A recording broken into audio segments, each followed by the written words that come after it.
চিহ্নিত অযোগ্যদের পাশে দাঁড়িয়ে হাইকোর্টের ডিভিশন বেঞ্চে প্রশ্নের মুখে এসএসসি। স্কুল সার্ভিস কমিশনের নতুন নিয়োগের পরীক্ষায় চিহ্নিত অযোগ্যরা অংশগ্রহণ করতে পারবে না বলে নির্দেশ দিয়েছিল হাইকোর্টের সিঙ্গেল বেঞ্চ। সেই নির্দেশকে চ্যালেঞ্জ করে রাজ্য এবং এসএসসি হাইকোর্টের ডিভিশন বেঞ্চে যায়। সেখানে বিচারকের প্রশ্নের মুখে পড়েছে এসএসসি। বিচারপতি সৌমেন সেন সরাসরি বলেছেন, অযোগ্যদের জন্য এত সহানুভূতি কেন এসএসসির?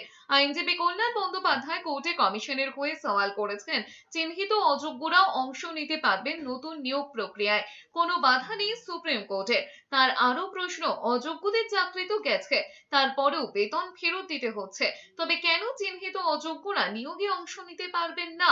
এদের পরীক্ষায় বসতে না দেওয়া মৌলিক অধিকারের হস্তক্ষেপ। পাল্টা বিচারপতির মন্তব্য, এসএসসি কি করে ভুলে যাচ্ছে আদালত স্বচ্ছ নিয়োগ প্রক্রিয়ার উপর নজর রাখছে, চিহ্নিত অযোগ্য প্রার্থীদের পক্ষে সহানুভূতি চলবে না। কমিশনের তরফে কোর্টে বলা হয়েছে, এখনো পর্যন্ত 2,07,000 আবেদন জমা পড়েছে।